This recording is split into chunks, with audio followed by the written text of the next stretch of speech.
The importance of self-control. Self-control. The ability to control oneself. In particular, to regulate one's emotions and desires, especially in uncertain situations. Imagine you are standing on a cliff, admiring the sea. You are cooking, slicing vegetables. You are on the sidewalk of a busy road, getting to your desired location, or just wandering around. You might be asking yourself, what all these situations have in common. One similarity is the potential danger that is omnipresent, be it a mundane day at home or an exciting vacation. As peaceful as you might feel, there are a number of ways that could disrupt your pleasant moment. Taking it to the extreme, you could die. This tragic event either occurs due to a catastrophe, thus, an external factor. However, it could happen because you chose this option. A less catastrophic but still dramatic example would be confusing people as much as possible by insults, manipulation, thus creating disharmonic and awkward situations. You can completely change the course of your own life, as well as that of others with these actions. If you jump off the cliff, stab yourself with a knife or jump in front of the next moving vehicle, you will die. Ultimately, it depends on your choice to do so. Many people will probably never think about these atypical actions, which grant outcomes of such tragic quality. Luckily, most people, who think about the scenarios they could produce, refrain from doing so. The sudden desire to jump from high places, likely causing the death of the individual, is described by the term call of the void. More than half of all people have experienced these intrusive thoughts.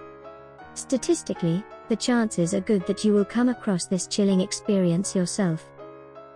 Nothing to be worried about, if you follow an old adage of the Shaolin and remember that your thoughts do not define you, so let them come and go. Now, why don't we act upon these deathly desires? The simple explanation is that it would be stupid. If you're not a simpleton and want to stimulate your intellect, you might be interested in a deeper psychological explanation. It displays the importance of self-control and self-awareness, via Freud's famous structural model, the psychic apparatus. This theory claims that our psyche consists of three parts. The most primal part is called deity. It causes short-sighted and archaic desires of either creation or destruction. Its counterpart is the superego, the mind's socially developed part. The superego reminds us of social norms as well as the predictable consequences of our actions. The third part of the psychic apparatus is called ego and acts as a mediator between the two rival parts. A common representation of the clashing psychological instance is superego, and it is the image of a little angel and a little devil sitting on a person's shoulders, trying to reach their desired outcome. In a social setting, you might feel the desire to oppose someone, be it physically or verbally, but social norms limit you, the consequences are not worth the action. This knowledge will be communicated to you by your superego.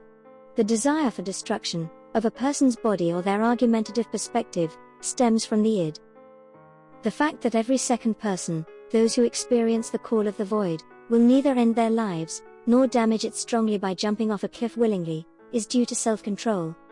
This self-control is just the superego winning against the id. The consequences of your actions are weighed against the value of their satisfaction. The most important circumstance of this self-control is that it is our own, conscious effort, that leads us to the better decision. Urges of any kind are part of us all. They can rush through us and distract us, but they will be suppressed if that is needed. The ego, which you consciously notice, decides what will be the outcome. Self-control in the typical sense is the victory of the superego against common urges. If you go to bed sooner, in order to maintain your schedule and wake up at the needed time, there is a victorious superego. If you eat chips and candy instead of putting in the effort of cooking a healthy meal, then there is a victorious id. Of course, doing what is suggested by the id is not always bad, and following the superego's lead all the time will not immediately grant all of us a brighter future. It is the balance between both that makes us who we are. Not our thoughts, but our decisions. After all, every answer is just an attempt.